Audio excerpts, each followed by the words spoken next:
Astrology के बारे में। एस्ट्रोलॉजी आप सबको पता है बहुत इंपॉर्टेंट चीज है। इसमें आप सबको इतने दिनों में पता चल ही गया होगा कि कुंडली क्या होती है, लगन क्या होता है, और उसमें 12 घर यानी 12 खाने होते हैं, प्लैनेट्स बैठे होते हैं, अलग अलग राशियां होती हैं। आज उसी के बारे में मैम हमको बहुत सारी जानकारी देंगी। और उसमें जो सबसे एक इम्पोर्टेंट है, कुंडली को समझना थोड़ा सा डिफिकल्ट होता है, लेकिन इतने समय में धीरे धीरे आप बहुत कुछ सीख चुके होंगे। तो आज हम सबसे इम्पोर्टेंट घर यानी खाना, जिसको खाना भी कहा जाता है या हाउस कहा जाता है या भाव कहा जाता है, जो कि 11th हाउस कहा जाता है, उसके बारे में मैम से सीखेंगे। क्योंकि 11th हाउस हमारी हर इच्छा को पूरी करता है, वो चाहे हमारी इच्छा हेल्थ की हो, चाहे हमारी किसी भी कैरियर की हो, कोई भी इच्छा, वो सब हमारे 11वें घर से देखी जाती है। आप सबसे अनुरोध है कि आप सब अपने को म्यूट कर लें, जिससे कि आप आज का, प्लीज आप अपने को म्यूट कर लीजिए, क्योंकि आज का टॉपिक बहुत ही इंपॉर्टेंट है। क्योंकि आप सबके जितने भी क्वेश्चंस होते हैं, किसी भी टॉपिक से रिलेटेड होते हैं, उन सबका कहीं ना कहीं कनेक्शन 11वें घर से जरूर होता है। चाहे आपको अपने बच्चे की एजुकेशन देखनी है, या किसी की शादी देखनी है, किसी का जॉब देखना है, या फॉरेन का आपको टूर देखना है, सबके लिए 11वां घर देखा जाता है। अब मैं ज्यादा क्या बोलूं, पवनदीप मैम को मैं आमंत्रित करती हूँ कि वो यहाँ आए और हम सबको इस टॉपिक के बारे में जानकारी दे। प्लीज पवनदीप मैम आप। हाँ जी। Thank you so much Neelam ji, thank you so much. आप सबका बहुत बहुत स्वागत है कार्मिक वर्ल्ड के इस वेबिनार में। जैसे कि नीलम जी ने कहा कि ये वेबिनार में आज मैम किसी कमिटमेंट के कारण नहीं आ पाएंगे, लेकिन कोई बात नहीं, हम हैं तो क्या गम है, तो हम तो हैं ही। तो थोड़ी थोड़ी चीजें जो हम, ठीक है, मैम की तरह हम इतने नॉलेजेबल नहीं है, लेकिन फिर भी कोशिश करेंगे कि आपको ये आज का दिन जो है ना, आप एक आपका साकार हो और कुछ नई चीजें आप यहाँ से सीख के जाएं। तो जैसे कि आज नीलम जी ने बताया, 11th हाउस, ये हमारे लाइफ का एक बहुत बहुत इम्पोर्टेंट घर होता है। क्यों होता है? क्योंकि जैसे कि आप सामने देख पा रहे हैं, मेरी स्क्रीन शेयर हो रही है, आप देख पा रहे हैं 11th हाउस, जिसको कि हम बोलते हैं आपका गेन्स, यानी कि आपके लाभ और आपकी विश फुलफिलमेंट। किसी भी तरह की विश को साकार करने के लिए जो देखा जाता है, जो घर देखा जाता है, वो देखा जाता है 11th हाउस। तो 11th हाउस के बारे में थोड़ा सा अगर मैं बताऊं, Give me my phone, beta. Thank you. Please आप सबसे अनुरोध है कि करूंगी आप जी, अपने को म्यूट कर लें। बिल्कुल प्लीज प्लीज। ये बहुत जरूरी है कि आप अपने आप को म्यूट रखें, क्योंकि आप फिर इंजॉय कर पाएंगे जो हम बात कर रहे हैं। आप बाकी भी नहीं डिस्टर्ब होंगे और आप भी पूरे अटेंटिवली इसको सुन पाएंगे। तो ये आपके सामने एक कुंडली है। मुझे यकीन है, मुझे उम्मीद है कि आप में से बहुत सारे लोग एक मिनट। जानते होंगे कि कुंडली कैसे देखी जाती है। एटलीस्ट ये पता होगा कि हाउसेस कैसे देखे जाते हैं। तो अगर कोई बात नहीं, अगर हमें अगर थोड़ी सी किसी को रिकैप चाहिए, तो मैं आपको बताऊं कि ये हमारा लग्न होता है, जहाँ पे हमने 1 नंबर यहाँ लिखा होता है, ये हमारा लग्न है। और यहाँ से हम अपनी बॉडी के बारे में, अपीयरेंस के बारे में जानते हैं। सेकंड हाउस हमारे फाइनेंसेस का होता है, और साथ ही में हमारी फैमिली का होता है। तो दोनों चीजें और इसके साथ और भी चीजें सेकंड हाउस से जानी जाती हैं। थर्ड हाउस हमारे छोटे सिबलिंग्स, हमारे छोटे भाई बहन का होता है, और साथ में ये हमारी कम्युनिकेशन का होता है। तो यहाँ से थर्ड हाउस, इसके साथ साथ हम थर्ड हाउस से अपनी एफर्ट्स भी देखते हैं। तो third house is a very important house, efforts देखते हैं।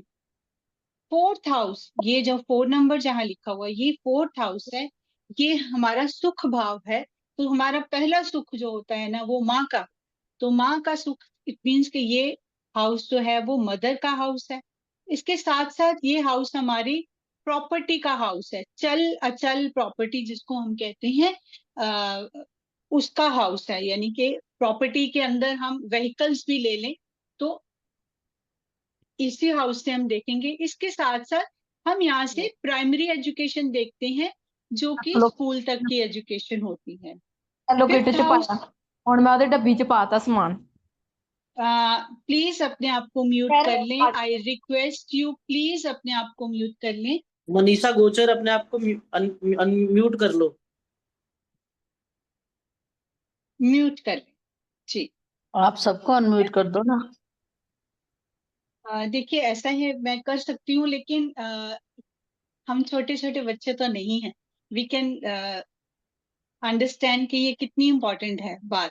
ठीक है, छोटे बच्चे हों तो हम खुद कर लें, लेकिन आप यहाँ आए हैं अपना टाइम निकाल के, हमारा भी टाइम हम निकाल के, तो इतना डिसिप्लिन हमको रखना चाहिए कि हम जब बात कर रहे हैं तो हम म्यूट रखें अपने आप को। जब हम बात करेंगे, जब हम इंटरेक्शंस करेंगे, फिर एवरीबडी इज वेलकम, जैसे आप बात करना चाहें, लेकिन अभी आप प्लीज अपने आप को म्यूट कर लें। फिफ्थ हाउस हमारे बच्चों का घर, ये हमारे चिल्ड्रन का घर है, और साथ ही साथ ये हमारी इंटेलिजेंस का घर है। तो देखा जाए तो फोर्थ एंड फिफ्थ हाउस आपस में जुड़ा भी होता है, और ये हाउस लव अफेयर्स का भी घर होता है। तो fifth house is again important. Sixth house थोड़ा ट्रिकी हाउस माना जाता है, ये रोग, ऋण और शत्रु का घर माना जाता है। तो यहाँ से हम इनको देखते हैं, छोटे जो हमारी बीमारियां हैं उनको देखते हैं। तो सिक्स्थ हाउस हमारा रोग, ऋण और शत्रु का घर है। सेवेंथ हाउस हमारे स्पाउस का घर है, हस्बैंड के लिए वाइफ और वाइफ के लिए हस्बैंड। तो ये हमारे स्पाउस का घर है, और साथ ही साथ हम रिलेशनशिप्स भी यहाँ से देखते हैं। और इसके साथ एक और चीज देखते हैं, वो है हमारा बिजनेस। ठीक, बिजनेस हम देखते हैं। देन एट्थ हाउस, ये अगेन थोड़ा ट्रिकी हाउस है। यहाँ से हम देखते हैं एक्सीडेंट्स और बड़ी बीमारियां जो कि क्रॉनिक इलनेस होती है ना, वो हम यहाँ से देखते हैं। और वो छुपी हुई चीजें जो छुपी होती हैं, वो यहाँ से हिडन चीजें जो होती है ना, वो एट्थ हाउस से देखी जाती हैं। नाइन्थ हाउस हमारे लक का घर है, हमारी किस्मत का घर है। इसके साथ साथ नाइन्थ हाउस हमारे फादर के बारे में भी बताता है, और साथ ही साथ ये हमारे गुरुओं के बारे में, हमारे धर्म के बारे में भी, नाइन्थ हाउस के, हमारी धर्म के अंदर हमारी कितनी आस्था है, ये हमें नाइन्थ हाउस ही बताता है। इसके अलावा नाइन्थ हाउस हमें हायर एजुकेशन के बारे में, जिसको जो कॉलेज की एजुकेशन, हायर एजुकेशन, ये नाइन्थ हाउस का के अंदर आता है।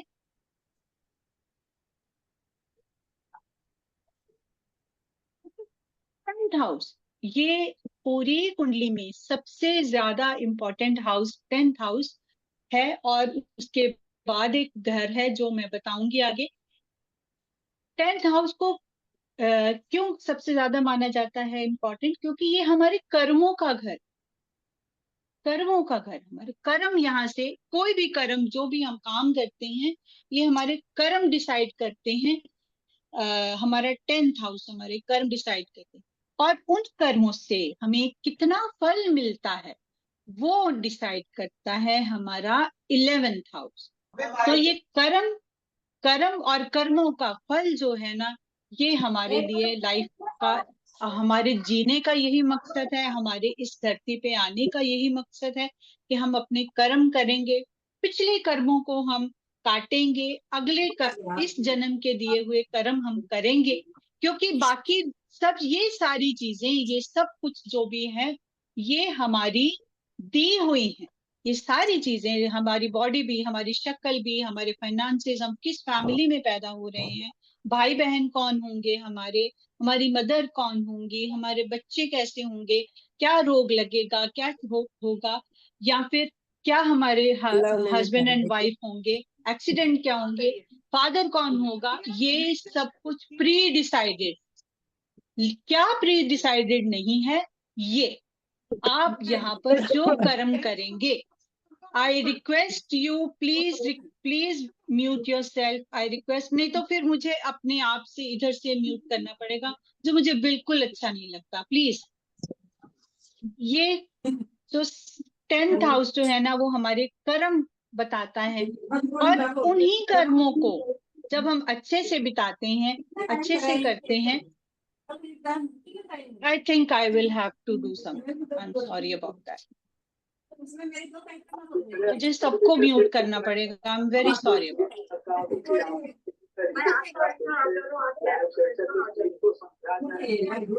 आईफोन कौन है?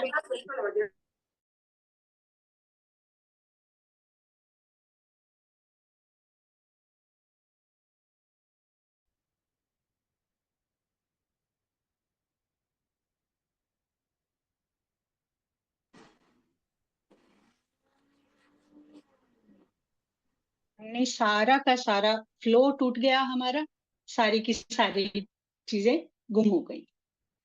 सो 10th हाउस, और 10th हाउस हमने देखा कि ये हमारे कर्मों का घर है, कर्म स्थान है हमारा, और कर्म जो हम करते हैं, कर्म करने के बाद जो हमें फल मिलता है ना, वो होगा 11th हाउस। सो 11th हाउस आज का जो हमारा टॉपिक है, 11th हाउस। इससे पहले मैं 12th हाउस भी बता दूं, ये हमारे लॉसेस का घर है, ये हमारे खर्चों का घर है, और ये हॉस्पिटलाइजेशन का घर है। तो ये सब हमें वहां से पता लगता है। अब आज का जो हमारा टॉपिक है वो है 11th हाउस। 11th हाउस क्यों इतना इम्पोर्टेंट है, जो क्यों हम उसको चाहते हैं कि ये हमेशा एक्टिव रहे, या मोस्ट ऑफ द टाइम ये एक्टिव रहे।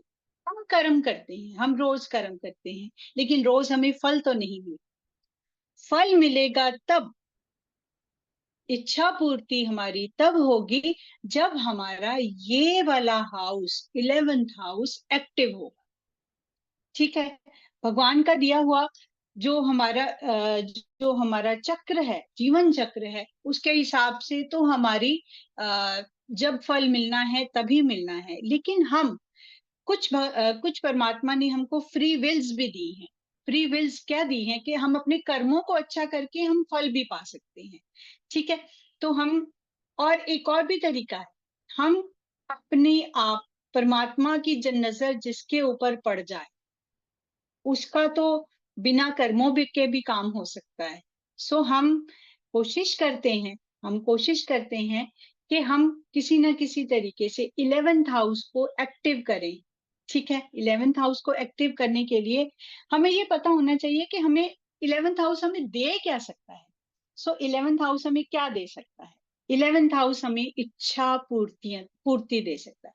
आपकी इच्छा चाहे स्कूल में पास होने की है, मेरा बच्चा स्कूल में फर्स्ट आए, वो भी इच्छा पूर्ति है। 11th हाउस जब तक उसका एक्टिव नहीं होगा, वो अपने क्लासेस में एक्सेल नहीं कर सकेगा। मान सम्मान, ये आपको 11th हाउस दिलाता है।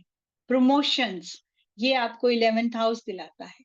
कैश इनफ्लो, ठीक है। सेकंड हाउस से हम देखते हैं फाइनेंसेस, लेकिन ये वो फाइनेंसेस होते हैं जो कि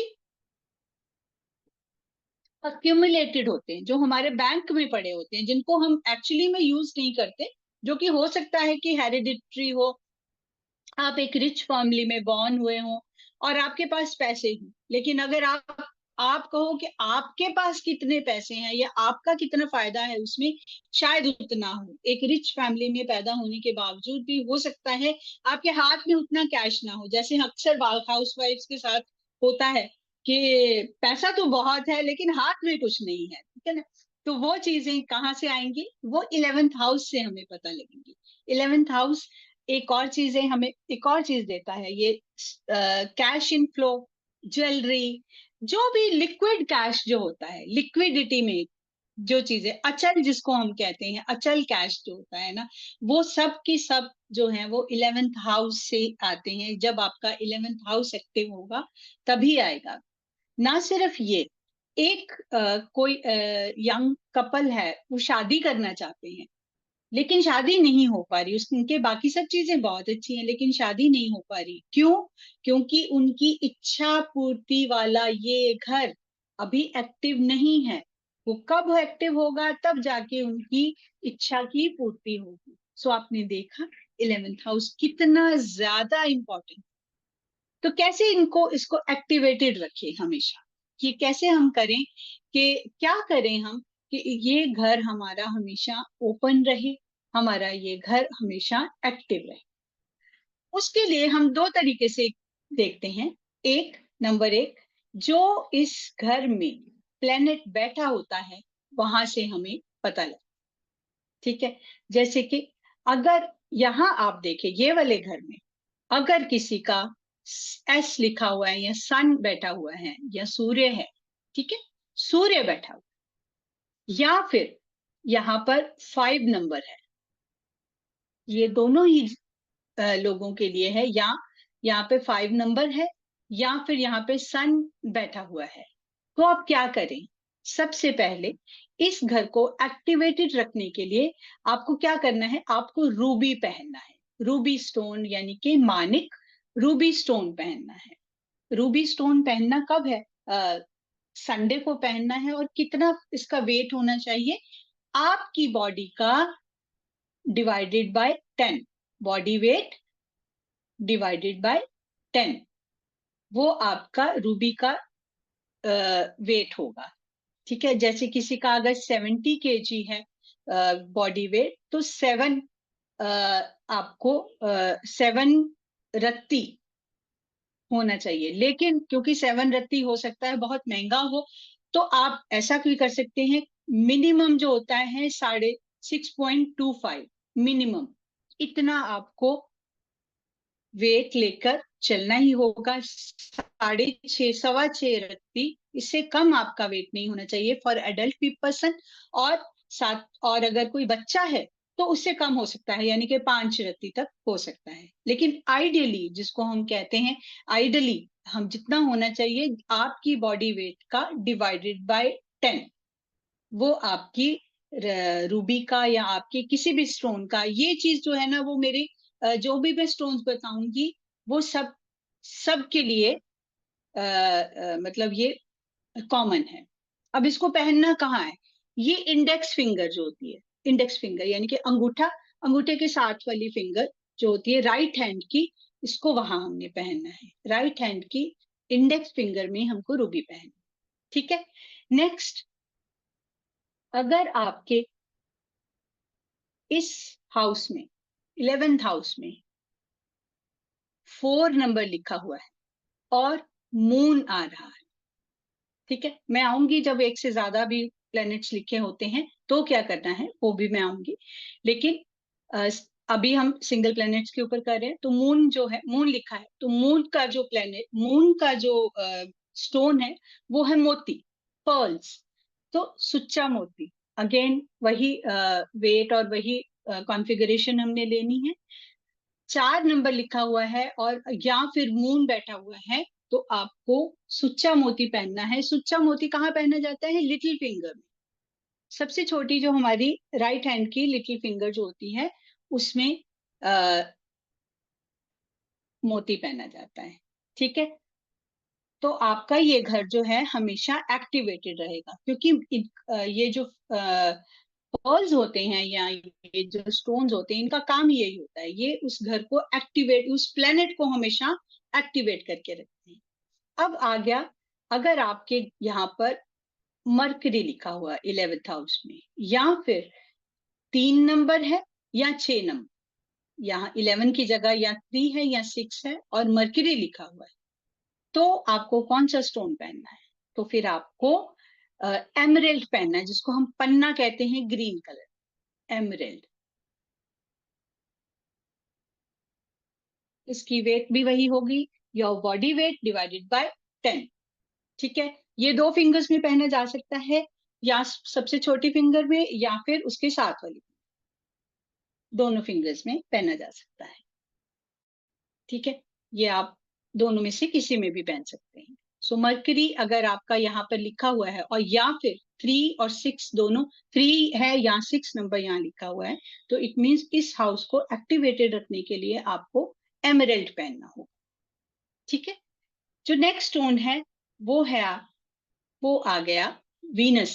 यानी कि वीनस का आ गया, यहाँ वीनस लिखा है, या फिर 2 किसी ने या पूछा है 7। जी पवन, किसी ने पूछा है जी कि किस फिंगर में पहने, प्लीज आंसर। मैम, या लिटिल फिंगर में पहना जाता है या उसके साथ हाँ वाले, ये जो बिल्कुल बिल्कुल बिल्कुल, ज्यादातर दोनों finger, लिटिल फिंगर में पहना जाता है। ज्यादातर लिटिल फिंगर्स में पहना जाता है। ठीक है, हेलो मैम, वेलकम। नमस्कार सबको, मेरा नमस्कार। बड़ी अच्छी क्लास चल रही थी इसलिए मैंने बिल्कुल डिस्टर्ब नहीं किया, आप बिल्कुल चुपचाप सुन रही थी। कंटिन्यू पवन। जी ma'am, thank you so much. So अगर यहाँ इस हाउस में वीनस लिखा हुआ है, WEVE लिखा है, या वीनस, या फिर वीनस के ये 2 हाउसेस होते हैं, 2 और 7 नंबर होते हैं, राशियां, ये लिखा हुआ है, तो आपको क्या पहनना है? आपको पहनना है ओपल। ओपल, ठीक है, ओपल, ये क्लियर ओपल पहनना है, फायर वाला, और साथ में या फिर डायमंड, ये आपकी मर्जी है, जो मर्जी आप दोनों में से पहन सकते हैं। ठीक है, अब ये कहाँ पहनना है? ये हमारा ये डायमंड वाला होता है, ये जो ये वाली, हाँ, ये फिंगर जो होती है लिटिल फिंगर के साथ वाली, ये इस हाथ में ओपल पहनना है। ठीक है, डायमंड अभी यही पहन। ठीक, अब नेक्स्ट जो प्लेनेट है वो है सैटर्न।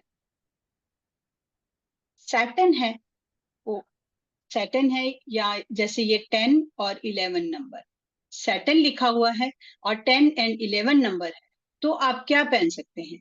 आप क्या पहन सकते हैं? आप ब्लू सफायर, जिसको हम नीलम कहते हैं, ब्लू सफायर, नीलम, या फिर एमेथिस्ट,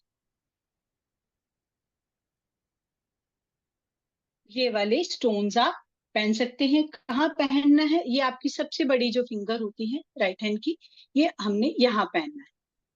ठीक है, इसको चांदी में पहन, हमेशा ब्लू सफायर को हमेशा चांदी में पहन। अगर ये सैटर्न, यहाँ पर 11th हाउस में सैटर्न लिखा हुआ है, 10 या 11 नंबर लिखा हुआ है। देन जो नेक्स्ट हमारे पास प्लेनेट है वो है जुपिटर। जुपिटर या फिर 9 या 12 नंबर यहाँ लिखा हुआ है, तो क्या पहनना है? तो पहनना है हमको येलो सफायर। येलो सफायर, जिसको हम पुखराज भी बोलते हैं। ठीक है, पुखराज हमने कहाँ पहनना है? Index finger. इंडेक्स फिंगर, ये हमारी अंगूठे के साथ वाली जो फिंगर होती है, हमने यहाँ पहनना है। अगेन वेट इसका उतना ही होगा, आपकी बॉडी वेट का, डिवाइडेड बाय 10।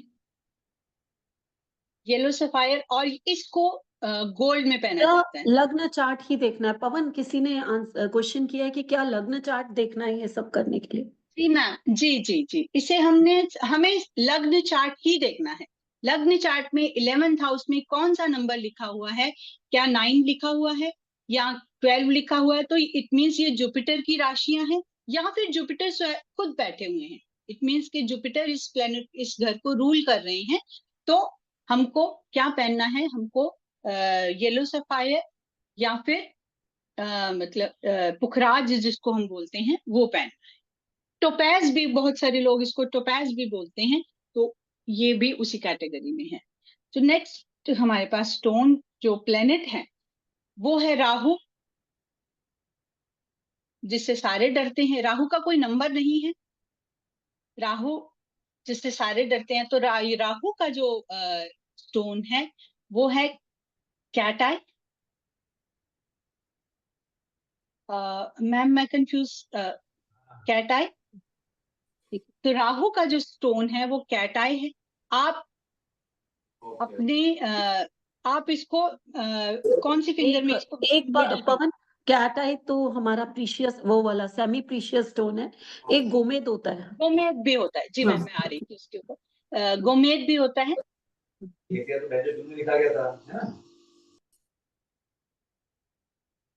गोमेद, ये इसका ये सेमी प्रेशियस में आता है, और गोमेद जो है वो राहु का ये प्रेशियस स्टोन में आता है। अगेन इसको कहाँ पहनना है, इसको सेंटर वाली जो फिंगर होती है बड़ी वाली, उसमें पहना जाता है। ठीक है, नेक्स्ट। पवन अगर एक केतु, सेकंड पवन, किसी ने पूछा है कि अगर यहाँ पर कोई प्लैनेट बैठा ही नहीं है, देन जी जो नंबर लिखा हुआ है ना, वो उसको चेक करना है। ठीक है, अगर मान एग्जैक्टली लीजिए एग्जैक्टली यहाँ पर 11 नंबर लिखा हुआ है और बिल्कुल ही प्लैनेट जो है कोई भी नहीं है, तो मीन्स शनि हो गया यहाँ पर। ठीक है, शनि का नाम, तभी मैं नीचे वो नंबर्स लिखती जा रही थी किसी ना, ने एक और चीज या तो पूछी है, किसी ने एक और चीज पूछनी है कि अगर चंद्रमा और शनि की युति है, यानी कि दो प्लैनेट्स यहाँ पर बैठे हैं, देन क्या करें? जी जी जी, तो हम ये देखेंगे कि दोनों में से, जैसे चंद्रमा और शनि की युति यही पर, तो उसके ये शनि का ही है, और चंद्रमा यहाँ पर मून भी है और सैटर्न भी है। तो आप बताएं दोनों में से कौन सा प्लेनेट जो स्ट्रांग होगा। ठीक है, कौन सा प्लेनेट हम देखेंगे, फिर फ्रेंडशिप एंड एनिमिटी का ये हम कॉन्सेप्ट लेके आएंगे यहाँ कि कौन सा प्लेनेट इस नंबर की राशि, ये नंबर की राशि, ये सैटर्न की राशि है, यहाँ पर मून जो है वो वीक हो गया, लेकिन सैटर्न जो है वो यहाँ पे स्ट्रांग है। तो हमने स्ट्रांग वाला जो प्लेनेट है ना, उसको पकड़ना है। तो जो प्लेनेट स्ट्रांग है या न्यूट्रल है, हमने उनको पकड़ना है। अगर एनिमी यहाँ बैठा हुआ है, तो हमने इस नंबर को देखना है कि ये नंबर कौन सा है, फिर उसका हमने स्टोन पे। क्योंकि पवन कई बार ऐसा भी होता है कि यहाँ पर चार चार प्लैनेट बैठे होते हैं। जी मेरे जी पास बहुत सारी कुंडलियां आती हैं, तो मैंने कई बार नोटिस किया है कि जी 4 मैम, से 5 प्लैनेट भी यहाँ पर बैठे होते हैं। बिल्कुल बिल्कुल होते हैं, देन बिल्कुल होते आप हैं। कह रहे हैं कि उस केस में हमें जो नंबर लिखा हुआ है वो प्रोमिनेंट मानना है, कि उसके साथ जी का जी, जो उसके फ्रेंडशिप साथ ना का हो। जो मैथ, जी जी जी हाँ, बिल्कुल, अगर तो जैसे उसके कि उसके साथ का बैठा है तो ठीक है, नहीं तो उसका जो बेस्ट फ्रेंड है उसको जो नहीं उसका करना। बेस्ट फ्रेंड है, हमने उसको कंसिडर करना है, क्योंकि फिर वो अपनी बेस्ट फ्रेंड को सपोर्ट करेगा और इस हाउस को हमेशा माचिस। एक्टिवेटेड है। ठीक है, तो एक प्लेनेट जो है वो रह गया था, दैट इज केतु। अगर यहाँ केतु लिखा हुआ है, केतु का भी कोई नंबर नहीं, कोई राशि नहीं होती है, तो केतु अगर है तो टाइगर आई, तो ये टाइगर आई का स्टोन पहनना चाहिए।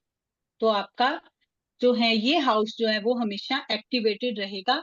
इनफैक्ट अगर केतु और राहु बैठे हुए हैं ना, तो कोशिश करनी चाहिए कि ये जो नंबर है जिस राशि में है, यानी कि यहाँ पर सैटर्न है ना, यहाँ पे सैटर्न है, इस राशि को हम इस राशि का स्टोन पहन ले, बजाय इसके, क्योंकि राहु केतु हमें हमें बहुत ज्यादा एक्टिव करके नहीं रखने हैं। हम कोशिश हमें करनी चाहिए कि ये जो प्लेनेट है, ये जो नंबर है ना, उसके अकॉर्डिंगली जो राशि है। संघमित्रा जी प्लीज आप अपनी स्क्रीन को अवॉइड कीजिए, स्क्रीन के ऊपर आप लिख रहे हैं प्लीज। जो ये जो राशि है ना, हमने उसको देखना है, जो राशि है फिर हमने वो स्टोन ले। राहु और केतु को कहने का हमने मतलब बिना ये है वजह कि से राहु एक्टिवेट केतु के हम नहीं कर, स्टोन नहीं पहने, है ना? आपका नहीं कहने का पहने, मतलब ये है बेटर। कि राहु जी केतु मैम, के स्टोन ना पहन के जो नंबर लिखा है उसकी राशि का स्टोन पहन उसके ले, वो राशि बेटर है, का, जी क्योंकि वो मैम, इस जी घर का मैम, लॉर्ड है ना? क्योंकि वो इस वो घर इस का घर के लॉर्ड है। लॉर्ड हैं। जी और जी जी, केतु के लिए अगर हम एक और स्टोन बताते हैं, कैट्स जैसे राहु के लिए होता है, वैसे ही सेम केतु के ऐसे लिए भी केतु होता के लिए, है। जी मैम। इस तरीके से हम अपने प्लैनेट्स को एक्टिवेटेड करके रख सकते हैं, जो कि 11th हाउस को रिप्रेजेंट करते हैं। और इसी तरह से हम अपना 11th हाउस एक्टिवेटेड रख सकते हैं। 11th हाउस हमारी इच्छा पूर्ति का है, हमने जैसे अभी डिस्कस किया, बहुत सारी चीजें, हमारा जितना भी काम है, जितने भी कर्म है ना, उनका फल हमें जहाँ मिलना है, वो हमें 11th हाउस से ही मिलना है। और जब हमारा 11th हाउस एक्टिवेटेड होगा, ओनली देन हमको मिलना है। तो हम अपनी तरफ से ये पूरी कोशिश कर सकते हैं कि हम इस हाउस को most of the time activated रखें, ताकि हमारी लाइफ जो है ना वो स्मूथली चलती रहे।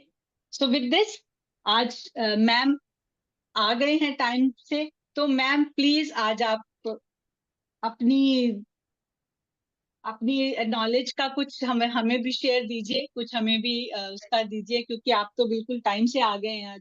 एंड आई होप सबको अच्छा लगा होगा जो हमने अभी तक पढ़ा है।